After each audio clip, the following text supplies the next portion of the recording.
मेरे को ऐसा लगता है कि जिन पे कुछ काम नहीं होता ना करने को, तो वो लोग डिजर्विंग लोग थे वो पहले निकल गए। अरे भाई दिमाग चला लेते तो नहीं निकलते ना, कि विनर लीक ना हो जाए। तो चारों का विनिंग शॉट ले लिया कि फैजू जीत गया है, शिव जीत गया है, काका जीत गया है, कृष्णा जीत गई है। फैजू तेज करता, फैजू को मिलती, बट हाँ फैजू क्योंकि मेरा दोस्त है तो आई ऑलवेज वांटेड कि फैजू जीते, क्योंकि भाई जो अपन करने गए थे हमने वो कर दिया यार। हम गेम खेलने गए थे, हमने अच्छा गेम खेला। मैं आज से 5 साल पहले भी ये कहता था कि यूट्यूब का एक ऐसा टाइम आएगा जब आपसे पैसे लेगा वीडियो अपलोड करने के। शिव भाई ने अच्छा खेला और कुछ उनके अच्छे कर्म रहे होंगे कि उनको फिनाले टिकट ना मिलते हुए फिनाले टिकट मिल गई। हालांकि वो बहुत कैलकुलेटेड मूव था। द 50 वर्सेस बिग बॉस, कौन सा आपको बेटर लगा? द 50 की ट्रॉफी शिव के हाथ में आ चुकी है, बट भाई चर्चा तो बहुत दिनों तक चलती ही रहेगी और आज इस पर चर्चा करने के लिए हमारे साथ हैं Lavkesh. Thank you so much, कैसी आपने रही मुझे बुलाया। यस, थैंक यू, आपने टाइम दिया हमें। कैसी रही आपकी ये जर्नी द 50 की? बहुत यादगार, बहुत मेमोरीज बनाई, बहुत दोस्त बनाए, मज़ा आया, अच्छा एक्सपीरियंस था, बहुत अच्छा। जब भी किसी के हाथ ट्रॉफी जाती है ना लोकेश, तो बहुत सारे डिबेट शुरू हो जाते हैं कि ये सही नहीं था, अनफेयर था, कोई बोलेगा एकदम परफेक्ट था। आपको क्या लगता है? एकदम ऑनेस्ट ओपिनियन दीजिएगा। नहीं यार देखो, गेम में जिसने अच्छा परफॉर्म किया ट्रॉफी उसी को मिलेगी ऑब्वियसली। शिव भाई ने तेज किया होगा तो शिव भाई को मिली है। फैजू तेज करता, फैजू को मिलती, बट हाँ फैजू क्योंकि मेरा दोस्त है तो आई ऑलवेज वांटेड कि फैजू जीते। मेरा ये मानना है। बाकी फेयर अनफेयर मैं नहीं बोलूँगा, बिल्कुल अगर तेज किया तो बिल्कुल फेयर है भाई, ट्रॉफी उसके हाथ में गई। और शिव भाई ने अच्छा खेला और कुछ उनके अच्छे कर्म रहे होंगे कि उनको फिनाले टिकट ना मिलते हुए फिनाले टिकट मिल गई। हालांकि वो बहुत कैलकुलेटेड मूव था, but at the end all that matters is कि जीता कौन। तो शिव भाई जीत गए तो मैंने उनको कॉन्ग्रेट्स भी बोला था। और पर मेरी नज़र में मैं भी जीता हूँ बिल्कुल फैजू भी जीता, क्योंकि भाई जो अपन करने गए थे हमने वो कर दिया यार। हम गेम खेलने गए थे, हमने अच्छा गेम खेला और मेरा डे 2 या डे 3 पे शिवेत टारगेट बन गया था। मैंने शिवेत को बाहर निकाला, जो मैंने सोचा मैंने सब किया हुआ। बहुत लोग कमेंट भी किए कर रहे हैं। रिधिमा ने भी बोला कि ट्रॉफी खैरात में मिली है, अगर मिली है तो। कोई बोल रहा है कि भीख मांगा है। बहुत अपशब्द भी बोले जा रहे हैं, आपको पता है, आप यूट्यूब पे एक्टिव हैं, सोशल मीडिया पे एक्टिव हैं, किस तरह की चीज़ें की जाती हैं। शो के ना बहुत सारे साइड इफेक्ट हुए, लीगल नोटिस तक गई, गालियाँ, रेप थ्रेट, बहुत कुछ हुआ। How do you see all this things? मेरे को ऐसा लगता है कि जिन पे कुछ काम नहीं होता ना करने को, तो वो लोग कि नोटिस डाल दो या ये कर दो, या मतलब जिन पे कुछ काम नहीं है, एक मजबूत काम जो होता है ना, जिनके पास कुछ। अब आप लोग अगर रियलिटी शो के लिए वेट करोगे पूरा अब 1 साल या 2 साल या 3 साल की मेरे को, तो जब तक रेलिवेंट रहने के लिए मुझे किसी को गाली बकनी है या फिर मुझे किसी को अपशब्द बोलने हैं, तो भाई ऐसे चलेगा। अब हमें तो पता, हम व्लॉगर, हम यूट्यूबर, हम पे बहुत वो है, हम भगवान टच वुड, हम अच्छा कर रहे हैं यार, हम पे कंटेंट है, हम पे आइडियाज़, हम पे दिमाग है, हम कर लेंगे। अब किसी पे दिमाग ही ना हो तो भाई वो तो यही करेंगे ना, लीगल नोटिस, गालियाँ, अनडिजर्विंग, खैरात में। क्यों खैरात में भाई, क्यों खैरात में? तुम जीत लेते। वंशज का एक्ट आपको कैसा लगा? स्पेशली जब वो बाहर आए तो पहले तो उन्होंने करण प्रिंस पे बहुत सारे कमेंट्स किए, आंटी, बुद्धि, मंद बुद्धि, बहुत कुछ बोला। फिर रिधिमा से जो उनका पंगा हुआ, उसके बाद उनके फैंस ने, जैसा कि मैंने मेंशन किया, बहुत मतलब अनलिमिटेड धमकियां, और इसके बाद ही लीगल नोटिस ली गई। तो क्योंकि वंशज भी एक यूट्यूबर हैं, सोशल मीडिया इन्फ्लुएंसर हैं, हाउ डू यू सी? और कुछ आपने सजेशन दिया उनको? नहीं, वंशज मेरे को ऐसा लगता है कि वंशज को भी मज़ा आता ये सब चीज़ें करने में ना। वंशज भी पूरा फन लेता है इन चीज़ों का। और बट कोई बात नहीं यार, मैं एज अ पर्सन मैं इन चीज़ों से दूर रहना चाहता हूँ, क्योंकि मेरे को मज़ा नहीं आता। मेरे को सुकून की ज़िंदगी पसंद है, मेरे को अपना काम दिखाना पसंद है लोगों को। वंशज जो कर रहा है वंशज के पॉइंट पे बिल्कुल ठीक होगा। और एज अ पर्सन मैं वंशज की बात करूँ, मेरे से छोटा है और कई चीज़ों में उसको गाइड भी करता रहता हूँ। हालांकि मेरा बहुत अच्छा दोस्त भी है वो। और रही बात रिधिमा की, रिधिमा से मेरी कोई बातचीत नहीं है कि वो, तो मैं उसको जज भी नहीं करना चाहता क्योंकि जिससे मेरी बातचीत नहीं है। हाँ, मैं वंशज मेरा दोस्त है, उसको मैं बिल्कुल ये बोल सकता हूँ कि अगर वो चीज़ें ना भी करे ना तो भी ही इज डूइंग गुड यार। तो अगर वो ये कर रहा है चल ठीक है भाई, उसका मन कर रहा हुआ कर रहा है। अब मैं उस पर उसका पापा थोड़ी हूँ कि मैं रोकूंगा उसको कि भाई क्यों कर रहा है या मत कर या फिर कर। तो उसके मन की बात है यार, वो जो करना चाहे वो करे, कोई दिक्कत वाली एक बात सीनियर का सजेशन तो बनता ही है, पापा होने की जरूरत नहीं है, बट आप सीनियर हैं उनसे। सीनियर नहीं, मेरा भाई है वो, छोटा और दोस्त भी है। बट मैं उसको ये कहूँगा कि मतलब वीडियो कभी अगर देखे भी या ना भी देखे कि bro you are doing so good, but मेरे हिसाब से तुझे क्लाउड देने की जरूरत ही नहीं उन लोगों को, जिनके पास कुछ है नहीं, मेरा ये मानना है। अच्छा, एंड तक ना सबको पता था एक तरह से कि शिव विनर है, बट फिर भी लोग कयास लगा रहे थे कि फैजू के हाथ में ट्रॉफी जाएगी, क्योंकि हमें टाइम ही नहीं पता था ना, हमें टाइम पता ही नहीं था। अब उन्होंने क्या किया फिनाले पे कि विनर लीक ना हो जाए, तो चारों का विनिंग शॉट ले लिया कि फैजू जीत गया है, शिव जीत गया है, काका जीत गया है, कृष्णा जीत गई है। और that was fair enough show की साइड से, क्रिएटिव्स की साइड से भी, कि अगर हम लोग उसी दिन बताए तो विनर कहीं ना कहीं से लीक हो जाता है, आपको ही पता है कि how does it work.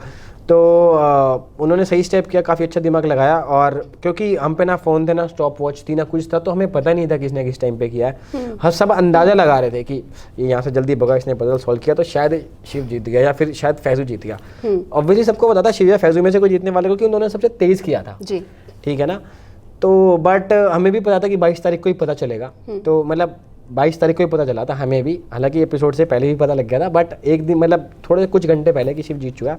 But हम अपनी आंखों से देखना चाह रहे थे यार एपिसोड में। अच्छा। मैंने एपिसोड ही जब चलाया जब ऑलमोस्ट विनर डिक्लेयर होने वाला था, क्योंकि मैं था नहीं उस टाइम पे असलियत में भी, जब फिनाले टास्क परफॉर्म हो रहा था, मैं चला गया था, थोड़ा तबीयत सी खराब थी मेरी, तो मैं देखा मैं क्या पता फैजू जीत जाए भाई, फैजू जीत जाए, काश फैजू जीत जाए, बट कोई बात नहीं यार, फैजू शिव भाई ने तेज किया तो शिव भाई जीत गए, कोई दिक्कत वाली बातचीत नहीं उसमें। 50 लोग थे और एक 51% भी उसमें घूम रहा था, उसका नाम था एल्विश यादव। और वो भाई अपना हर जगह होता एल्विश के क्लोज फ्रेंड हैं आप। आपको लगता है कि अगर आपका गैंग कहीं रहे तो वो एल्विश के बिना अधूरा है? बिल्कुल अधूरा है यार। और हमको ये लगता है कि हम एक दूसरे का जितना भाईचारा हम बाहर निभाते हैं, उतना हम बिना कैमरे के भी निभाते, कैमरा हो चाहे ना हो। हम लिटरली क्या पता हम आगे कुछ करें भी जिसमें सारे भाईयार भी हों, बट हाँ अधूरा तो है ही। हम घूमते घूमते भी तो सारे गैल ही चले, तो ऑब्वियसली अधूरा तो है ही। कैसा रहा आपका गोवा का ट्रिप? गोवा बहुत मज़े आया हमें यार।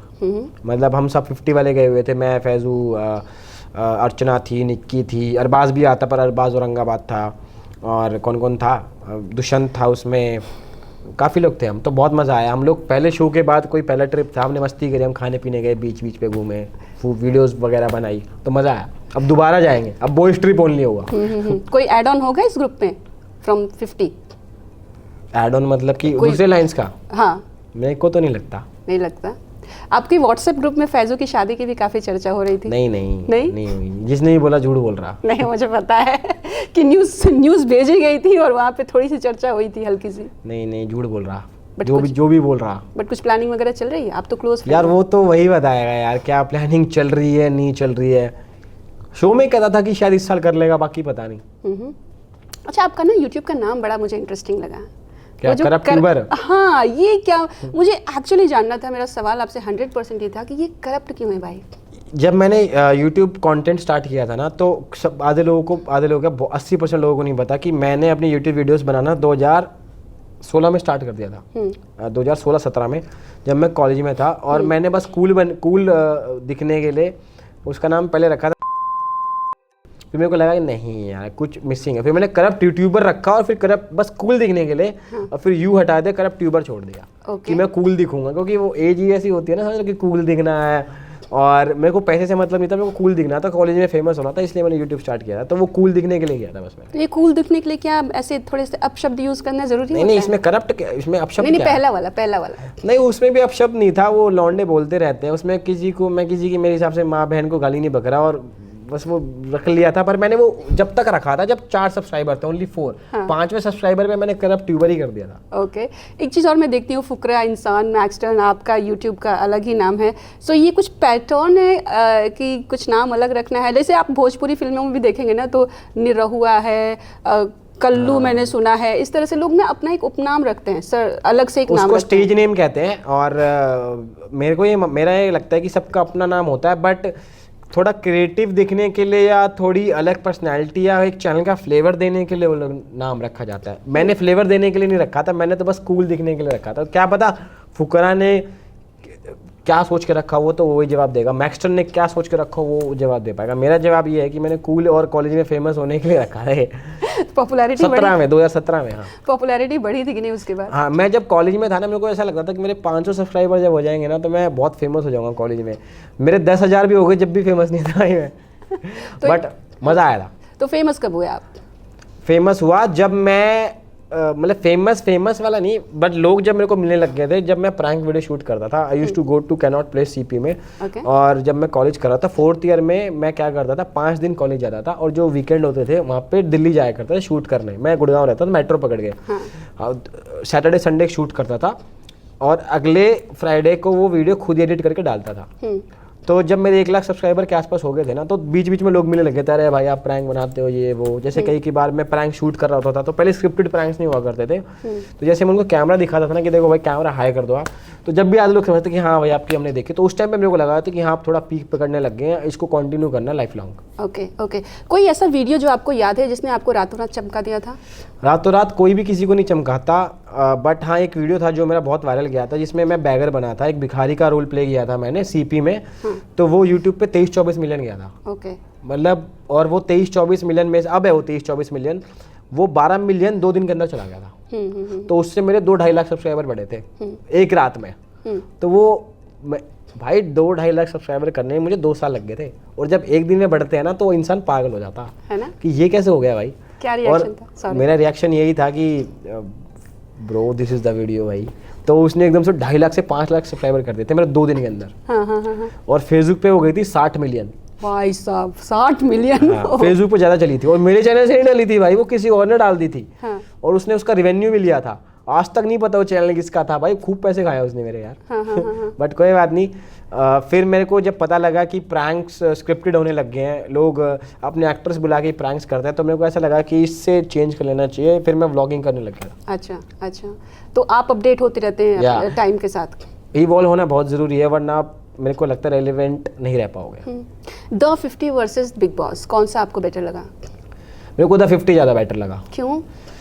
क्योंकि 50 में ज़्यादा लोग थे, तो आपका ज़्यादा इंटरेक्शन और ज़्यादा लोगों से आपकी मतलब दिमाग ज़्यादा चलाना पड़ रहा था इसमें। मेरे को ऐसा लगता है बिग बॉस में भी दिमाग चलाना पड़ता था, पर इस वाले में भी आगे बेटा वही गया है जिसने दिमाग चलाया है। अगर वो लोग पहले निकल गए, चाहे कितना स्ट्रॉन्ग परफॉर्मर हो, तो भाई तुमने दिमाग ही नहीं चलाया, वरना तुम भी आगे होते।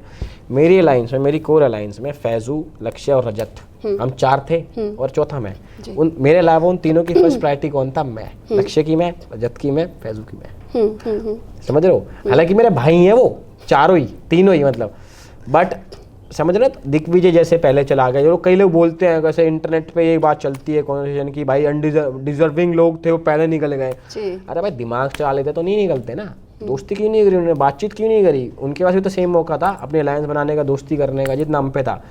एक शो में आके कोई बड़ा छोटा नहीं होता, सब सेम होते हैं भाई, सब सेम होते हैं। एज वाइज कोई रिस्पेक्ट चलो दोगे आप, कोई बड़ा हुआ तो ऑब्वियसली आप रिस्पेक्ट से बात करोगे, बट औहदा सबका सेम हो जाता है क्योंकि प्लेटफॉर्म सेम है। किसी का एक्सपीरियंस ज़्यादा होता है किसी इंडस्ट्री में, किसी का कम होता है। बट मेरा ये मानना है कि वहाँ पे आप बाद में जाके बहाना नहीं निकाल सकते कि वो तो उसके पास तो ये एक्सपीरियंस था। अरे भाई तुम भी तो सेम स्टेज शेयर कर रहे थे ना जो वो कर रहा था। करेक्ट। तो आपने क्यों नहीं चलाया दिमाग यार? लड़कियाँ थोड़ी फिजिकल स्ट्रेंथ की वजह से वीक पड़ी आपको लगता है? नहीं यार, लड़कियां तो मेरे से भी तेज थी भाई। कृष्णा ने मुझे खींच दिया था यार एक टाइम पे, क्योंकि लक्ष्य मेरे को पीछे से पुश कर रहा है। मैंने कहा लक्ष्य साथ चलना है यार। लक्ष्य ने क्या करा, मेरे को धक्का दे, मैं हवा में था भाई 2 सेकंड के लिए यार। ओके। तो लड़कियां खूब स्ट्रांग थी, कृष्णा, नेहल, आरुषि, सारी लड़कियां स्ट्रांग होते हैं मेरे को लगता है। ओके, बिग बॉस से जब लोग बाहर आते हैं ना, तो हम देखते हैं किसी ने घर खरीदा, किसी ने गाड़ी खरीदी, बहुत सारी लैविश चीज़ें दिखती हैं। द 50 के बाद आपकी लाइफ में क्या चेंजेस आए? मैंने थोड़े ये चीज़ें राज रखना स्टार्ट कर दिया है यार। मैं मतलब काफ़ी चीज़ें खरीदी मैंने, खरीदने से अच्छा मैंने दोस्ती कमाई वहाँ पे। बाकी खरीदने का आपको पता लगता रहेगा यार, क्या पता बहुत जल्दी आपको कुछ दिख जाए। वो मैं स्पेशल ओकेजन्स पे रिवील करना पसंद करूँगा। ओके। जो चीज़ खरीदी या नहीं खरीदी। ओके। शो में ना एक चीज़ बहुत चर्चा में रही डे 1 से, इन्फ्लुएंसर्स वर्सेस एक्टर्स। हाँ। और ये कमेंट पास करना कि ये तो बहुत ही क्या सीनियर है, इतने सालों से ऐसे पड़े हुए हैं, प्लस इन्फ्लुएंसर्स पे कि 12 सेकंड की रील बना के फेमस हो जाते हैं। ये आपको ये हेल्दी कंपटीशन लगा, जलन लगी, क्या लगा? देखो भाई, मैंने कभी 12 सेकंड की रील बनाई नहीं, तो मैं उस कमेंट को अपने पे लेता नहीं। ठीक है, मतलब मेरा स्टार्टिंग से ही कंटेंट यूट्यूब रहा है। I was a YouTuber initially.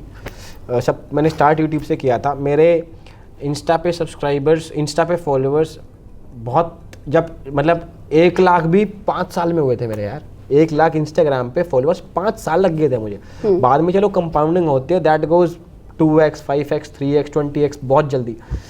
But मेरा ये मानना है कि वो कमेंट पहली बात तो मैंने अपने पे लिया नहीं, अगर बाद में भी ली, बाद में भी अगर वो दिखाएगा ना मेरे को पता चला, मैंने उसको जब भी नहीं लिया क्योंकि मैंने कभी बनाया नहीं। बाकी हाँ वो फैज़ करके ही बोला था, प्रिंस ने आज उनके लिए बोला था जो बनाते थे उनके लिए भी गलत था यार वो। और फिर बाद में अगर आप कंटेंट पास करके कमेंट पास करके आप उनसे दोस्ती भी करने जा रहे हो और उनसे, तो फिर वो डबल ढोलकी वाली साइड होती है। और एक्टर्स वर्सेस इन्फ्लुएंसर्स की बात करूं तो ऑब्वियसली गुट बन ही जाता है किसी भी अगर रियलिटी शो में, क्योंकि वो लोग पहले से दोस्त होते हैं, उन्होंने वो पहले मिल चुके होते हैं और इधर इन्फ्लुएंसर्स भी आपस में मिल चुके होते हैं, तो वो तो सिंपल सी बात है कि वो अपने दोस्तों से बात करेंगे, हम अपने दोस्तों से बात करेंगे। जी जी जी। मुझे ना आपकी जर्नी जाननी है कैसी रही, और YouTube as a business how do you see? YouTube as a business बहुत अच्छा है यार। अभी तो यूट्यूब आप फ्री में कर पा रहे हो, मेरा ये मानना है कि अगले 5-10 साल में यूट्यूब भी चार्ज करने लग जाएगा अपलोड करने का। तो भाई इस अपॉर्चुनिटी को छोड़ो मत। हाँ। मैं आज से 5 साल पहले भी ये कहता था कि यूट्यूब का एक ऐसा टाइम आएगा जब आपसे पैसे लेगा वीडियो अपलोड करने के। तो जब तक फ्री है जब तक अपलोड करते रहो। और यूट्यूब ने काफ़ी लोगों को बहुत कुछ दिया है, मुझे भी बहुत कुछ दिया है। तो यूट्यूब एज अ बिजनेस बहुत अच्छा है अगर आप कंसिस्टेंस हो। मतलब अगर आप कंसिस्टेंट हो ना, यूट्यूब की नहीं, मेरे को ऐसा लगता है कि आप कुछ भी कर रहे हो ना ज़िंदगी में, तो एक वो होता है ना, साइड का देखो ही मत, साड़ा आगे देखो, कंसिस्टेंट रहो। क्योंकि जब तक मैंने कोई रियलिटी शो नहीं किया था ना, मैं इतना कंसिस्टेंट था कि मैंने 8 साल तक एक भी वीक स्किप नहीं किया था। मैं हर वीक वीडियो डालता था भाई। ओके। मैं इतना कंसिस्टेंट था, चाहे व्यूज़ आ रहे हो ना आ रहे हो। 2018 से 19 तक में ना मेरा यूट्यूब का रेवेन्यू था बस $150 एक साल में, ओनली $150 भाई। फिर भी मैं वीडियोस बनाता था। क्यों? क्योंकि मुझे कंसिस्टेंट रहना। $150 एक साल में कितने होते हैं? $150 90 का चल रहा है ना अभी, उस टाइम तो 80-70 का था शायद। तो 9,000 रुपये भी नहीं होते मेरे हिसाब। 9,000 रुपये मैंने एक साल में कमाए थे। वाह। एक साल में भाई, तो बहुत कम होता है, ज़्यादा नहीं होता। और मैं हर शूट पे खर्च करके आता था। मैं भाई मतलब ये नहीं कहता कि मैं बहुत ही वैसी फैमिली से आता हूँ। मैं मेरे फादर साहब जो हैं उन्होंने अब VRS ले लिया, वो एक टीचर रहे हैं अपने टाइम पे। तो ऐसी कोई, और गुड़गांव में थोड़ा किराए विराए का भी साधन होता, तो बिल्कुल वो नहीं था। बट हाँ, जब खुद की चीज़ें आप करते हो ना तो उस चीज़ में अलग फील है, मेरा ये मानना। तो बिजनेस एज अ यूट्यूब को अगर बिजनेस लेके चलोगे तो कंसिस्टेंट रहना अगर आपको पसंद है तो ही करना। Okay okay. कभी मन हुआ कि ये छोड़ के जॉब करना है मुझे, जब आपने $150 एक साल में, आई मीन बहुत स्लो है ना? नहीं, मेरे को मेरे फैमिली वालों ने बोला था उस टाइम पे, क्या ना, खर्चे भी नहीं होते थे मेरे। अगर आप कमा नहीं रहे तो खर्चे भी नहीं होते ना। अब मैं बाइक पे जा रहा हूँ साकेत, वहाँ पे मेरे यार दोस्त हैं, मेरा जो शूट कर रहा है वो भी मेरा दोस्त ही है, एडिट मैं खुद कर रहा हूँ, तो शूट एडिट का खर्चा बच गया जी। कैमरा मैंने एक टाइम पे मैंने बस की फीस से ले लिया था 40,000 का, तो मेरा खर्चा कुछ भी नहीं था। और प्रैंक्स में क्या खर्चा आता? मेरा खर्चा बस वो होता था जो मैं शूट पे जा रहा हूँ खुद खाना और दोस्तों को खिलाना, 500 रुपये दिन का। और हफ्ते में एक शूट होता था, तो मतलब मेरे महीने के 2,000 रुपये खर्च हो रहे हैं शूट पे। महीने के 2,000 हैं तो साल के होते हैं 12 24,000 रुपये। मैंने 9,000 कमाए, बाकी मेरे पहले की सेविंग्स थी तो मैंने उसमें से खर्च कर दिए थे। ठीक है ना? तो फाइनेंसिस भी मैं मैनेज करता था। पर वही है ना, जैसे मैंने बैगर वाली वीडियो बताई आपको, जी जी जी जी। तो आपका एक ऐसा पॉइंट आता है फिर बाद में कि आप जो आपने पहले किया है ना उसको एकदम से मिल जाएगा आपको, मतलब कि मजा आ जाएगा, चमक जाएंगे सितारे। बट आपको क्या रहना, आपको कंसिस्टेंट रहना। तो ये बहुत ही अच्छे टिप्स मिली आपको, वो भी फ्री में। इतने अच्छे एक्सपीरियंस्ड यूट्यूबर बोलूँ, बिजनेसमैन बोलूँ, जो भी कहें, जो भी आप पसंद करें। Thank you so much and all the very best for your future. जाते जाते sorry, what are the next, ये तो मैं पूछना ही भूल गई, अगले कौन से शोज हैं आपके जिसमें हम आपको देखेंगे? अभी अप्रैल में कुछ अलग ही आने वाला है जिसको किसी को नहीं बताया, तो अप्रैल में वेट करना। बहुत अच्छा कुछ हम टेढ़ा मेढ़ा करने वाले हैं। और शो, रियलिटी शोज़ की बात करें तो अभी अपना जब मेरे को मेल आता है ना यार, जब मेल आता है, मैं जब रिवील करना पसंद करता हूँ, तो मेल आने दो उस चीज़ का, फिर मैं रिवील करूँगा।